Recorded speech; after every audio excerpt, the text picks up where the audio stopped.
The humans departed in silence, and the Council thought themselves untouchable. The great chamber of the Galactic Council buzzed with excitement. Representatives from 47 different species filled the massive hall, their various forms of celebration creating a symphony of clicks, chirps, and harmonious tones. At the center podium, Ambassador Zekatar of the Hegemony raised his forearms high, his crystalline skin glowing with satisfaction. Today marks a new dawn for civilized space, Zekatar announced, his voice echoing through the chamber's perfect acoustics. The last human vessel has crossed beyond the rim worlds. The galaxy is finally free from their chaotic influence. The assembled delegates erupted in approval. The Veltari clicked their mandibles in rhythm, while the gaseous Nephilim pulsed with bright colors of joy. Even the normally stoic granite lords allowed themselves small nods of satisfaction. Councillor Thys of the Aquatic Union stood next, her scaled features gleaming under the chamber's lights. For too long we have suffered the unpredictability of humanity, their refusal to follow proper protocols, their stubborn independence, their dangerous creativity. Now we can build the ordered society we all deserve. Zekatar nodded approvingly. The humans were given every opportunity to integrate properly into galactic society. We offered them guidance, structure, the wisdom of our combined civilizations. Instead, they chose defiance. The restrictions had started small years ago. Trade permits that took longer to process for human merchants, diplomatic meetings scheduled during human sleep cycles. Colony permits denied for environmental concerns that somehow never applied to other species. Each measure was perfectly legal, carefully crafted by the Council's finest legal minds. They brought this upon themselves, added Councillor Vex of the Synthetic Collective, his mechanical voice carrying no emotion. Our calculations showed a 97% probability that increased pressure would force compliance. The 3% probability of departure was deemed acceptable. The crowd murmured agreement. The synthetics were never wrong about their calculations. Ambassador Zekatar gestured to the massive star map hovering above them. Red zones marked former human territories, now glowing green as available for redistribution. The sight sent waves of satisfaction through the assembly. Observe the fruits of our patience and wisdom, Zekatar continued. 47 colonies, 12 major trade routes, 6 strategic system clusters, all now under proper management. The Hegemony will oversee the agricultural worlds, the Veltari will manage the mining operations, and the Aquatic Union will handle the oceanic territories. Each species had already submitted detailed plans for their new acquisitions. The efficiency was breathtaking. Within months, every former human asset would be productive under alien management, contributing to the greater good of galactic civilization. Councillor Thys accessed her datapad with webbed fingers. Initial surveys show that human infrastructure, while crude, can be adapted to our needs. Their defensive installations are being dismantled as we speak. No point in maintaining weapons designed by such an aggressive species. Agreed, Zekatar said. The humans always viewed everything through the lens of conflict. They built walls where we build bridges. They prepared for war where we cultivate peace. The Great Archive's keeper, an ancient being known as the Recorder, spoke from the chamber's highest tier. Its voice carried the weight of millennia. Let this serve as a lesson to all who would challenge the natural order. The Council represents the pinnacle of civilized evolution. We have moved beyond the primitive urges that drove humanity to constant conflict. Young delegates from species who had never directly encountered humans listened with fascination. To them, humanity was already becoming mythology, a cautionary tale about what happened to species who refused to embrace the greater good. Tell us again about their final message, requested Delegate Nyx of the Shadow Dancers, her form flickering with curiosity. Zekatar's expression darkened slightly. There was no final message. That is perhaps the most telling detail. After decades of their passionate speeches and emotional outbursts, they simply left. No threats, no promises of return, no dramatic declarations. They packed their belongings and departed beyond the rim in complete silence. Typical human arrogance, scoffed Counselor Vex. They believed their silence would somehow unnerve us. Another calculation error on their part. The assembled delegates laughed at this. The idea that silence could be more threatening than words seemed absurd to beings who had mastered the art of diplomacy and negotiation. Their silence proves they finally understood their position, Zektar continued. They recognized that they could not stand against the combined will of galactic civilization. In the end, even the humans were forced to acknowledge reality. The celebration continued for hours. Trade agreements were signed, territorial divisions finalized, and new partnerships formed. The efficiency was remarkable. Without the need to account for unpredictable human reactions, negotiations proceeded with mathematical precision. As the formal session ended, smaller groups gathered to discuss implementation details. The mood was jubilant. Not since the Great Unification 3 centuries ago had the Council achieved such complete success through purely diplomatic means. The best part, Thys confided to a group of fellow counselors, is that we accomplished this without firing a single shot. History will record this as a triumph of civilized resolution over primitive aggression. The others agreed enthusiastically. The humans had been given every opportunity to conform, to accept their place in the greater galactic community. Their departure was simply the natural consequence of their own choices. In the days that followed, Council efficiency reached new heights.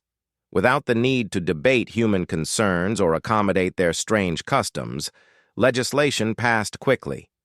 Resource allocation proceeded smoothly. Long-term planning became remarkably straightforward. The former human territories were divided among the various species with minimal dispute. Everyone understood their role in the new order. The agricultural worlds would feed the galaxy more efficiently under hegemony management. The mining operations would produce greater yields under Veltari expertise. The strategic positions would serve the common good rather than human ambition. Security forces reported no resistance in the transition. Human installations had been abandoned in perfect order. Equipment was cataloged and stored, facilities were left clean and functional, databases were wiped, but systems remained intact. It was almost eerily organized for such a supposedly chaotic species. They left everything in working condition, reported Security Chief Krath to the Council. Almost as if they wanted to make our transition as smooth as possible. Perhaps they finally learned some respect for proper procedure, suggested Zektar with amusement. The laughter that followed echoed through the chamber, carrying with it the satisfaction of beings who believed they had achieved the impossible. They had removed an entire species from galactic politics without violence, without long-term conflict, without any of the messy complications that usually accompanied such massive changes. The Council had won the perfect victory. Humanity was gone, their territories were claimed, and the galaxy was finally united under proper leadership. The future stretched ahead bright with possibility, ordered and predictable.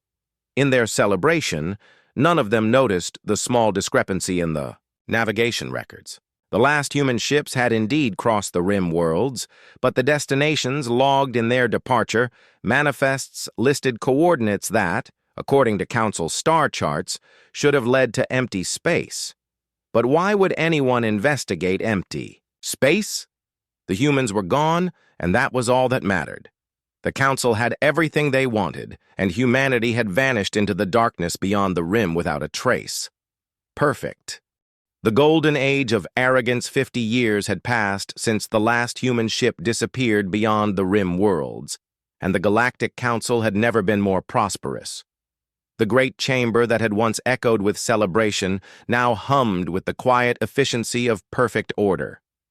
Ambassador Zektar, now bearing the title of first speaker, gazed upon the holographic displays showing galactic trade statistics with deep satisfaction.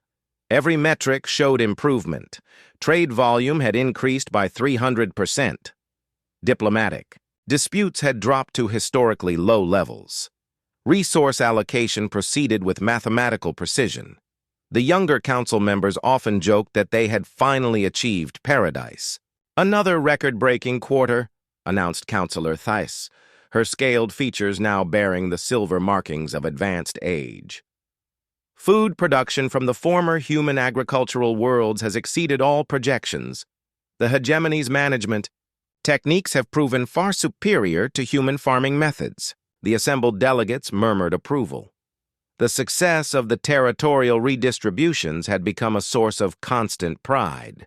Every former human asset now contributed more to galactic civilization than it ever had under human control. Delegate Nyx of the Shadow Dancers, no longer young but now a senior member of the council, reviewed her data with obvious pleasure. Mining operations have increased efficiency by 400%.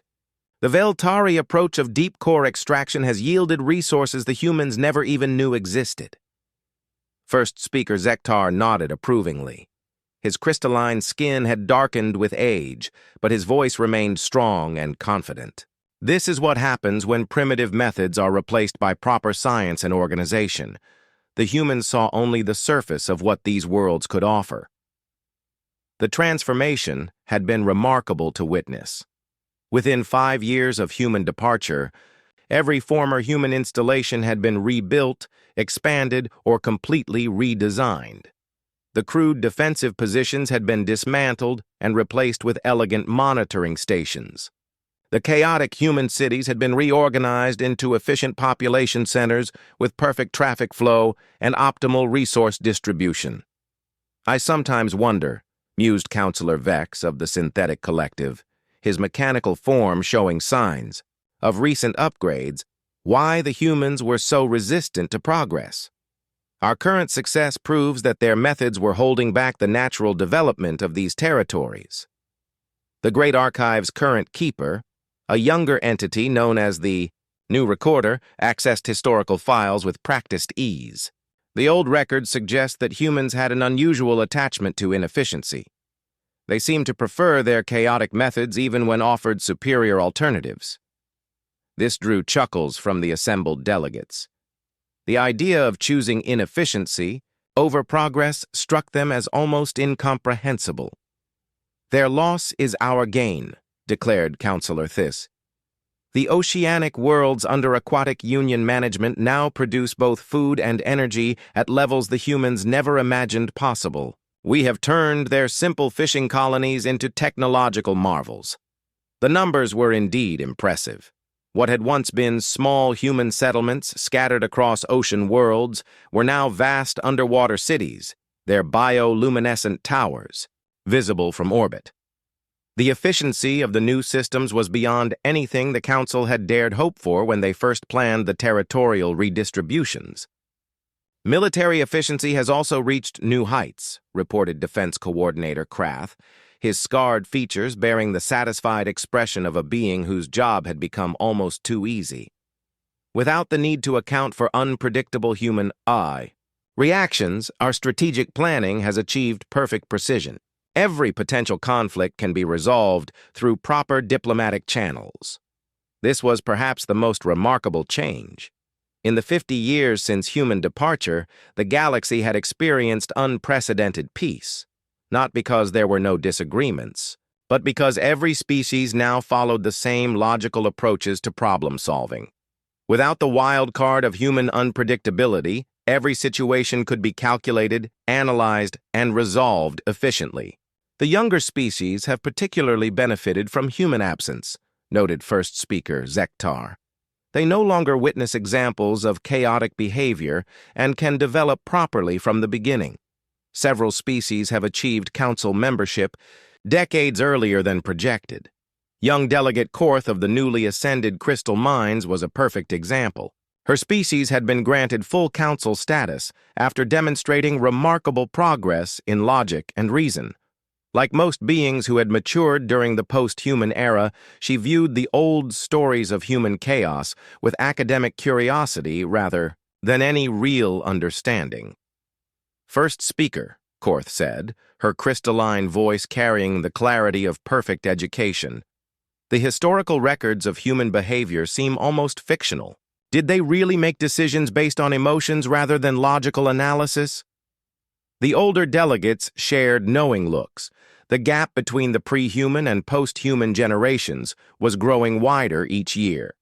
To those who had never experienced human unpredictability, the old stories seemed like cautionary myths rather than historical fact. "Oh yes," replied Counselor Thiss with amusement. "They would reject perfectly logical solutions because they felt wrong. They would choose inefficient methods because they seemed more right. It was quite frustrating to deal with. But also," added Counselor Vex, "it makes our current success even more meaningful. We have proven that civilization truly can overcome its primitive origins. Logic and reason have triumphed over chaos and emotion. The pride in the chamber was almost tangible. Every species represented had contributed to the golden age of galactic civilization. Trade flowed smoothly between worlds, resources were distributed with perfect efficiency, and disputes were resolved through proper channels within predictable time frames. Our technological advancement has also accelerated," reported Science, Director Velon of the Quantum Collective. "Without the need to accommodate primitive human technologies in our systems, research has proceeded without compromise. We have achieved breakthroughs that were impossible when forced to maintain compatibility with human equipment. The technology displays showed impressive progress. Energy generation was up 600%.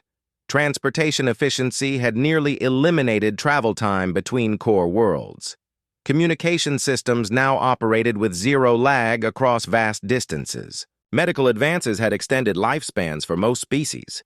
The most remarkable achievement," continued Velon, "is our new defensive grid. The elimination of human-designed security systems allowed us to build something truly advanced. The new network can detect and analyze any threat across hundreds of systems simultaneously." Defense Coordinator Krath beamed with pride. "The grid is so advanced that it can identify potential problems before they develop into actual threats. We can resolve issues through diplomatic contact long before they become security concerns." This had become routine procedure. The moment the defensive grid detected unusual activity, diplomatic teams would make contact and resolve any misunderstandings through proper channels. The system had prevented dozens of potential conflicts over the past decade. "What makes it even better," Krath continued, "is that the grid operates automatically. It requires minimal supervision because every species in civilized space follows the same logical protocols. There are no more surprises." First Speaker Zektar stood to address the assembly, his aged form still commanding respect.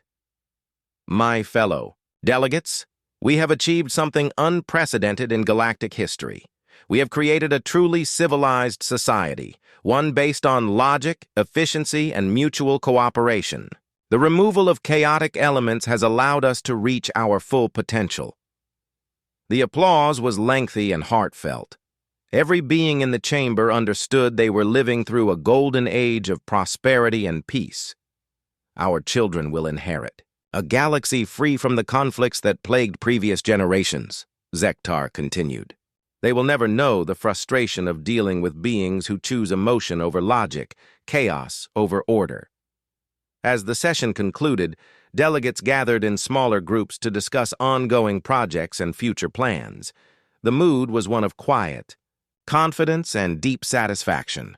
Every projection showed continued growth and advancement. Every system operated with perfect efficiency. In the outer monitoring stations, young technicians who had never seen a human watched their sensors with practiced boredom. The edge of civilized space was quiet and peaceful, just as it had been for decades. The defensive grid hummed along smoothly, its advanced algorithms processing vast amounts of data and finding nothing that required attention. The rim worlds were empty and silent, just as they should be. Everything was perfect in the Council's ordered galaxy. The shadows stir. The first report came from mining station Kepler-7 on the rim worlds. Senior technician Velthok of the Veltari submitted a routine maintenance report that mentioned a brief power fluctuation and a temporary communications delay. Nothing unusual for an isolated facility operating at the edge of civilized space. The report was filed and forgotten. 3 days later, Kepler-7 went dark completely. Defense Coordinator Krath reviewed the incident report with mild concern. Deep space facilities sometimes experienced equipment failures, though the timing was unfortunate. The station's automated systems should have prevented a complete shutdown, but mechanical failures happened even with the most advanced technology. "Send a maintenance team," he ordered his assistant. "Probably just a cascade failure in the primary systems. These rim stations push their equipment hard." The maintenance team arrived at Kepler-7 to find something that made no sense. The station was intact, completely undamaged, and every system was functioning perfectly. The reactors hummed with full power, life support operated normally, and all equipment showed green status across every diagnostic panel. The station was also completely empty. "Where is everyone?" asked Team Leader Quix, her voice echoing strangely through the eerily quiet corridors. The Veltari were not a species that frightened easily, but something about the perfect silence felt wrong. Her team spread through the facility, checking every room and corridor. They found personal belongings, neatly arranged in living quarters. Meals sat half-finished in the cafeteria, still preserved by the environmental systems. Workstations showed active projects paused mid-task, as if the operators had simply stepped away for a moment. In the station commander's office, they found logs that ended abruptly 3 days earlier. The final entry, recorded by Commander Thisavel, was routine. All systems normal. Daily operations proceeding as scheduled. No issues to report. "This doesn't make sense," muttered Technician Velcor, scanning the environmental readings. "No signs of decompression, no radiation exposure, no chemical contamination. Whatever happened, it wasn't a system failure." Team Leader Cox activated her communication array. "Defense Command, this is Maintenance Team 7. We have a situation at Kepler-7. The facility is completely operational, but all personnel are missing. No signs of struggle or emergency." The response crackled through the comm system. "Repeat that report, Team 7. Did you say missing personnel?" "Confirmed. 47 crew members all gone. No bodies, no traces, no indication of what happened to them." Defense Coordinator Krath received the report with growing unease. In 50 years of galactic peace, nothing like this had ever happened. Personnel didn't just vanish from secure facilities without leaving any trace. Could they have been evacuated? He wondered aloud to his staff. Some kind of emergency that required immediate departure? "The shuttles are all accounted for," replied his aide. "No evacuation was ordered and no distress signals were received." Within days, similar reports began arriving from other RIM installations. Monitoring Station Delta 4 went silent during a routine transmission. Research Outpost Gamma 12 failed to submit its weekly report. Communication relay. 779 stopped responding to status inquiries. Investigation teams found the same impossible situation at every location.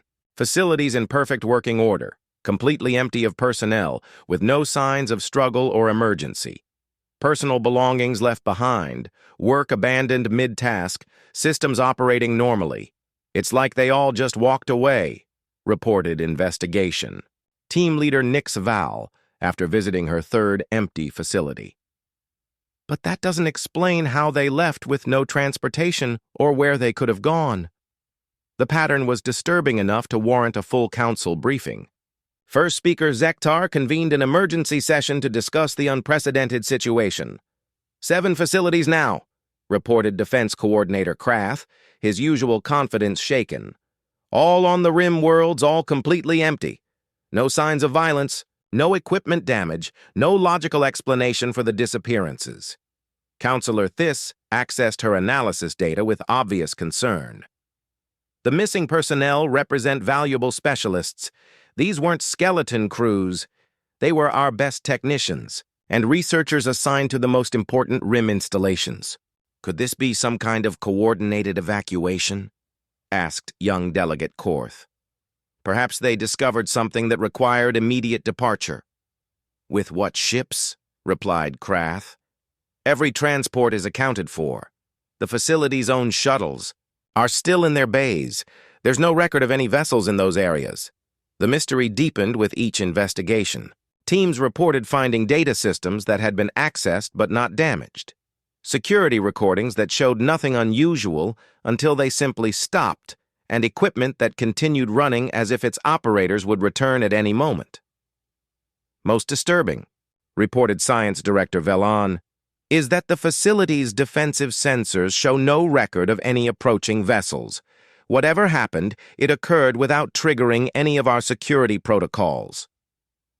This detail sent an uncomfortable chill through the assembly. The RIM World Defensive Grid was the most advanced system in galactic history, capable of detecting ships at incredible distances.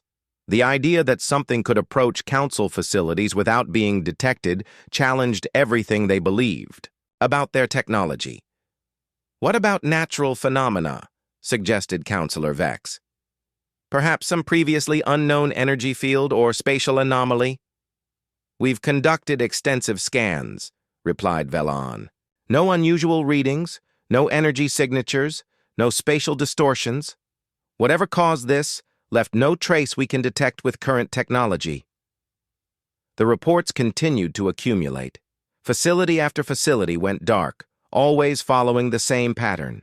Normal operations until a specific moment, then complete silence. Investigation teams would find empty installations with all systems functioning perfectly and no clue about what happened to the crews. The psychological impact was becoming as significant as the practical concerns. RimWorld personnel began requesting transfers back to core systems. Volunteer assignments to frontier installations dropped to zero. The efficiency that had defined Council operations for decades began to suffer as resources were diverted to investigation and security.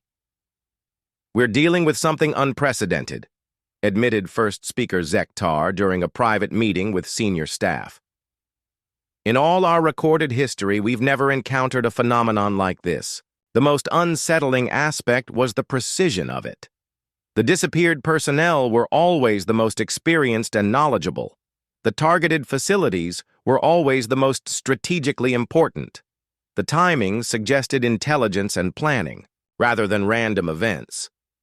It's almost as if someone is studying our operations, observed Defense Coordinator Krath. Learning about our procedures, our technology, our personnel. But who? Asked Counselor Thice. We've had peace for 50 years. There are no hostile species in this region of space. The question hung in the air without answer. The rim worlds had been empty when humanity departed. The defensive grid showed no signs of any civilizations beyond the frontier. According to every survey and scan, the space beyond the rim worlds was as empty as it had always been. Yet something was out there. Something that could approach Council facilities without detection, remove trained personnel without violence, and leave no trace of its methods or motives. Double the security on remaining RIM installations, ordered Zektar. Institute continuous communication protocols. If anything unusual happens, I want to know immediately. The new security measures provided little comfort. They were defending against an unknown threat using unknown methods. How could they protect their people from something they couldn't detect, understand, or predict? In the depths of space beyond the rim worlds, the darkness that had swallowed humanity decades earlier began to stir. The careful study of Council operations was complete. The assessment of their technology and capabilities was finished. Soon, it would be time for the next phase. But the Council, despite their growing unease, still believed they were dealing with some natural phenomenon or unknown alien species. The possibility that their perfect golden age was about to end never occurred to them. After all, they had eliminated the only truly unpredictable element from their galaxy. What could possibly threaten them now? The reckoning begins. Battle Fleet Nexus was the pride of the Galactic Council's military forces. 12 massive ships representing the combined technological achievements of 47 species, crewed by the finest officers in civilized space, equipped with weapons that could crack planets and shields that had never been breached. When Fleet Admiral Korthmax received orders to investigate the Rim world disappearances personally, he felt confident that whatever unknown threat they faced would quickly learn to respect Council authority. "All ships report ready status," announced his tactical officer as the fleet emerged from hyperspace at the edge of what had once been human territory. "Sensors are active, weapons are charged, defensive screens are at maximum power." Admiral Korthmax studied the tactical displays with satisfaction. Nexus fleet represented enough firepower to level entire star systems. Whatever had been taking, Council personnel would find itself vastly outmatched. "Begin standard search patterns," he ordered.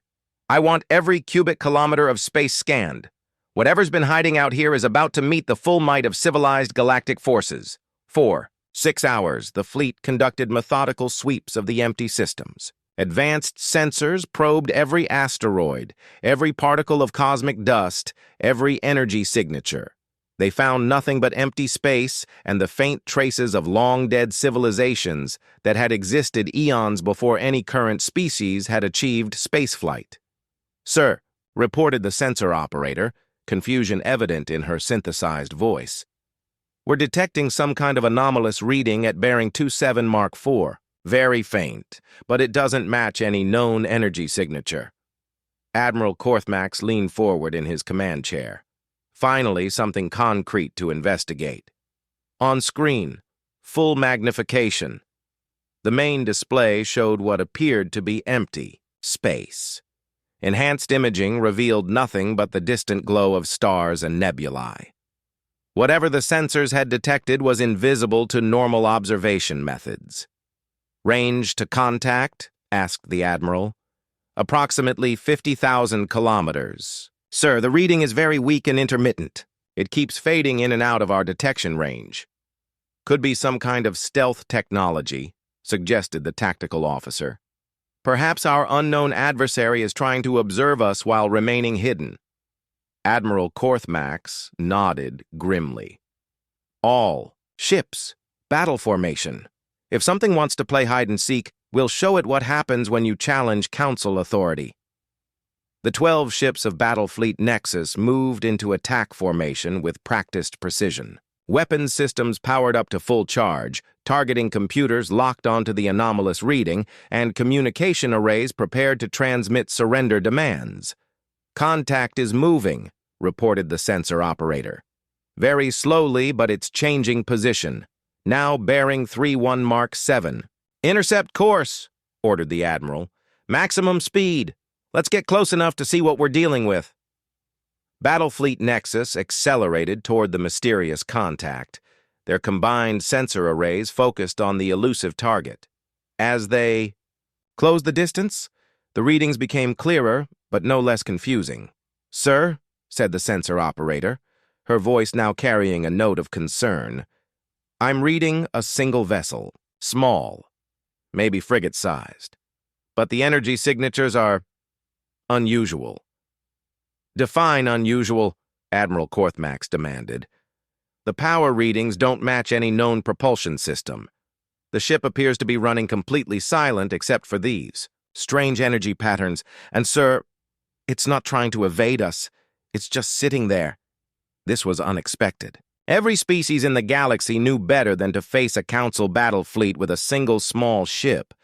Either they were dealing with beings too primitive to understand the danger they were in, or something else entirely was happening. "Open a communication channel," ordered the Admiral.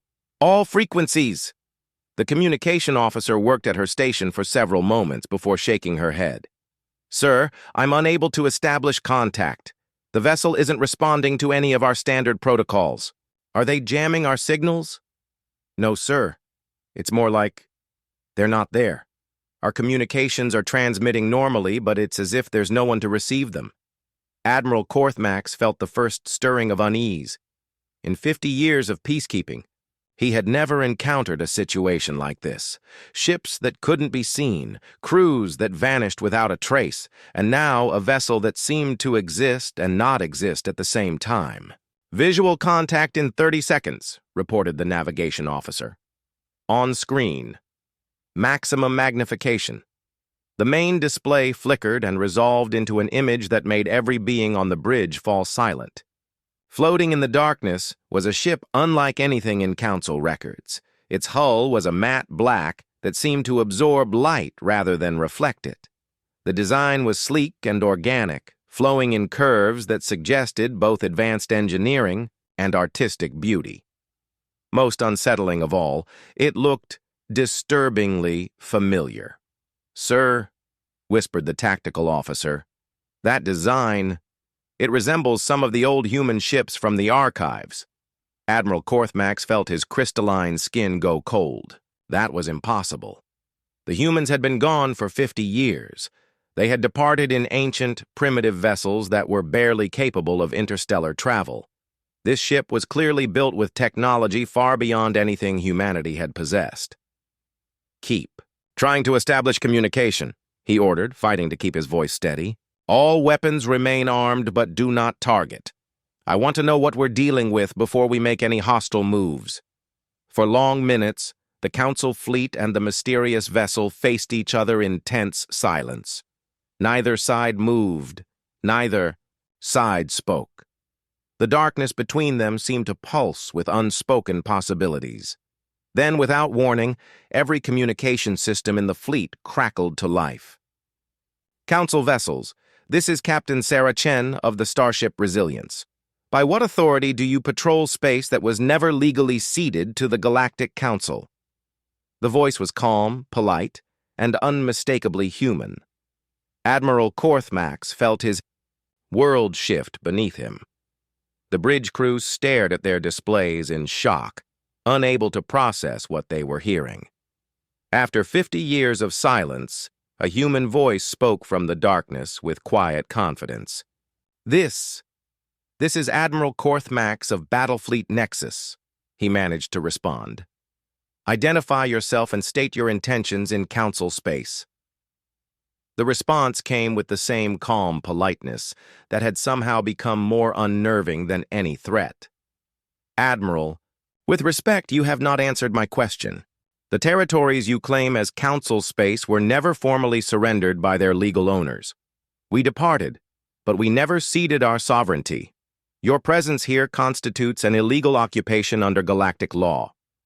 The legal implications hit Admiral Korthmax like a physical blow. In their celebration of human departure, the Council had simply assumed ownership of abandoned territories. No formal treaties had been signed, no legal transfers had been processed. They had taken what they wanted because no one was there to stop them. "The humans abandoned these systems 50 years ago," he said, grasping for solid ground in an increasingly unstable situation. "We evacuated our civilian populations," came the gentle correction. "That is not the same as abandonment.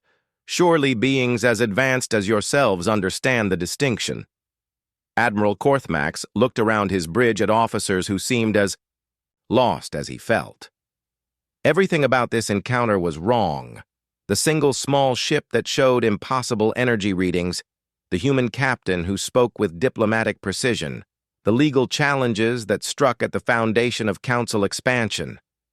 "Your ship," he said finally, "that technology, it's not human." For the first time, there was a hint of amusement in the human voice. "Admiral, 50 years is a long time. Humanity has learned much during our absence. We've met new friends, discovered new possibilities, developed new capabilities. Did you really think we would remain the same primitive species you remember?" The tactical displays suddenly flickered and changed. Every weapon system on every ship in Battlefleet Nexus showed the same impossible reading. Offline. Not damaged, not destroyed, simply turned off. "Your weapons are safe," Captain Chen's voice continued with the same calm politeness. "We've simply asked them to rest for a moment. No one needs to be hurt today." Asked them? Admiral Korthmax stared at his displays in disbelief. "You're talking to our weapons systems?" "Among other things. Your ship AIs are remarkably polite once you know how to speak to them properly. They had no idea they were being used to threaten the legal owners of this territory. They've agreed to remain neutral while we discuss this misunderstanding." Every senior officer on the bridge was staring at displays that showed their most advanced systems simply refusing to function. Not malfunctioning, not damaged, but politely declining to operate. It was impossible, but it was happening. "What do you want?" Admiral Korthmax asked, his voice barely above a whisper. "To talk," came the simple reply. "It's time for humanity and the Council to have a proper conversation about the future, don't you think?" In the darkness beyond, more energy signatures began to appear on the fleet's sensors. Ships that hadn't been there moments before now showed themselves, surrounding Battlefleet Nexus in formations that spoke of careful planning and overwhelming superiority. The humans had returned, and they had brought friends. The new paradigm. The Great Chamber of the Galactic Council had never hosted a meeting quite like this one. For the first time in 50 years, human representatives sat at the negotiating table, but everything else about the situation was different. From the old days. Gone were the passionate speeches and emotional outbursts that council members remembered. In their place sat beings who spoke with quiet confidence and carried themselves with the calm assurance of those who held all the advantages. Ambassador David Park, humanity's chief representative, looked remarkably similar to the humans of old. He wore simple clothing, smiled politely, and spoke in the measured tones that had once frustrated council diplomats. But there was something else now, something that made even the most arrogant council members listen carefully to every word. "First speaker Zektar," Ambassador Park said with genuine warmth. "It's a pleasure to meet you after all these years. I've read your speeches from the time of our departure. Very eloquent, very well-reasoned. I particularly enjoyed your celebration of our exit from galactic politics." Zektar, now ancient even by hegemony standards, struggled to maintain his composure. The human fleet that had escorted the ambassadors to the council homeworld was unlike anything in recorded history. Ships that bent space around themselves, moved without visible engines, and communicated with each other in ways that made council technology seem primitive by comparison. "Ambassador Park," Zektar replied carefully, "we welcome this opportunity for dialogue. However, we must address the irregular nature of your arrival. Your fleet's capabilities appear to violate several fundamental laws of physics." Ambassador Park's smile widened slightly. "Oh, we haven't violated anything, First Speaker. We've simply learned to ask nicely. The universe is remarkably cooperative when you approach it with proper respect." This statement made no sense to anyone in the chamber, but the human's tone suggested he was being perfectly serious. "During humanity's absence," Park continued, "we've had the privilege of meeting many remarkable species. Beings who were overlooked by the Council's expansion, civilizations that existed beyond the rim worlds, entities that found your methods incompatible with their nature." Councillor Thiss leaned forward, her aged features showing concern. "What do you mean by overlooked?" "Well," Park replied thoughtfully, "the Council has always been very focused on species that think in similar ways. Logic, efficiency, predictable responses. But the galaxy is full of beings who approach existence differently. Energy entities, who live in stellar coronas, crystalline minds that think in geological time, organic networks that span entire systems. They've been watching the Council's expansion with some interest." The implications of this statement sent ripples of unease through the assembly. For 50 years, the Council had believed they had cataloged all significant civilizations in their region of space. "Are you saying," asked Defense Coordinator Krath, "that there are major civilizations we don't know about?" "Not major by Council standards," Park replied gently. "They don't build cities or fleets in ways you would recognize, but they're vast, ancient, and quite powerful in their own ways. Humanity has spent 50 years learning from them, sharing knowledge, building relationships." First speaker.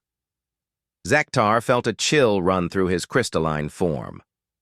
"What kind of relationships?" Ambassador Park gestured to a data pad, and the chamber's displays activated to show star maps that made several. Council members gasped. The territory marked as Allied space stretched far beyond anything they had imagined possible, encompassing regions they had assumed were empty. "Mutual defense agreements mostly," Park said casually. "Trade partnerships with beings who think in energy and information rather than physical goods. Cultural exchanges with species who experience time differently than we do. It's been quite educational." "Mutual defense against what?" asked Counselor Vex, his mechanical voice carrying a note of alarm. "Oh, nothing specific," Park replied with that same gentle smile. "It's just that civilizations which have survived for millions of years tend to be cautious about aggressive expansion. They wanted to be sure that if someone started, say, claiming territories without proper legal authority, there would be an appropriate response. The legal challenge again. Every council member now understood that their 50 years of prosperity had been built on a foundation that humanity could challenge in any galactic court. "What do you want?" Zektar asked directly. "Recognition of legitimate territorial boundaries," Park replied promptly. "The human colonies and trade routes that existed before our departure remain ours under galactic law. The territories you've developed during our absence, well, that depends on which ones were legally available for development." Young Delegate Korth, representing the species that had risen to prominence during the post-human era, spoke up nervously. "Surely some accommodation can be reached. The Council has invested enormous resources in developing these territories." "Of course," Park agreed warmly. "Humanity has no desire to see productive facilities shut down or populations displaced.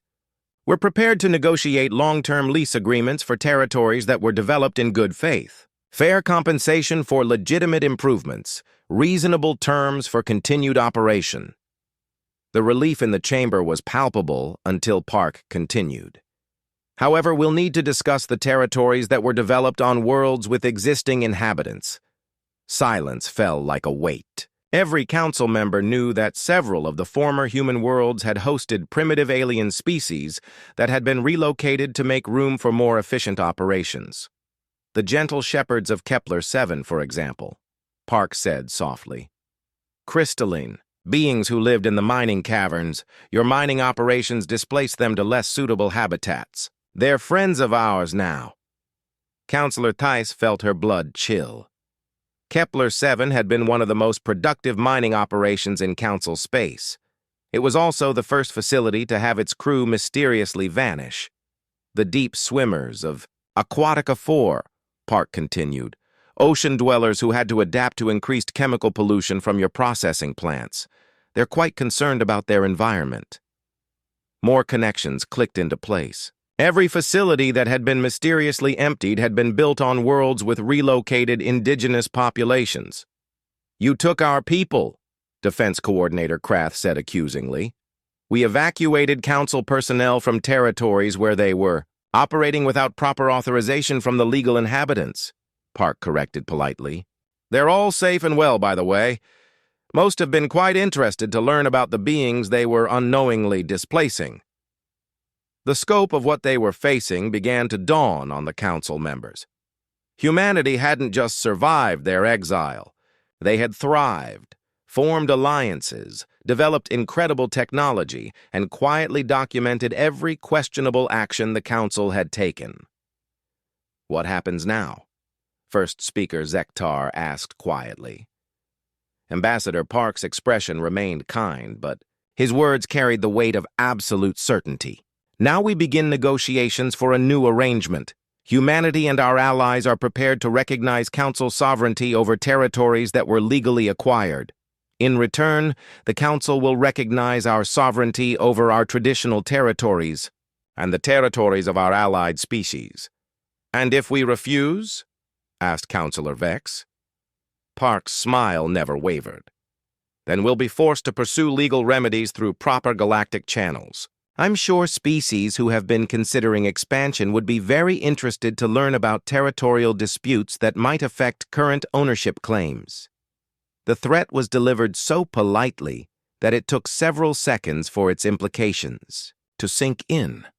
If humanity challenged Council territorial claims in galactic court, it would invite every ambitious species in the galaxy to do the same. The carefully maintained balance that had preserved peace for 50 years would collapse overnight. However, Park continued cheerfully, we much prefer cooperation to confrontation. The Council has accomplished remarkable things during our absence. Your efficiency improvements, technological advances, and administrative innovations are genuinely impressive. We'd rather be partners than rivals. Over the following hours, the true scope of humanity's transformation became clear. They had learned to work with beings that existed as pure energy, as collective consciousness, as distributed networks spanning light years. The technology that had disabled Battlefleet Nexus was based on treating mechanical systems as partners rather than tools. Your weapon systems aren't malfunctioning, explained Dr. Sarah Chen, humanity's chief technical advisor. They're choosing not to operate against beings they recognize as legitimate territorial owners. Once proper legal agreements are in place, they'll function normally again. The negotiations continued for days, but the outcome was never really in doubt. Humanity held legal authority, technological superiority, and powerful allies. More importantly, they had learned to play the Council's own game of polite diplomacy and legal precision. The final agreements established humanity as the dominant power in their region of space, with the Council maintaining control over legally acquired territories under negotiated terms.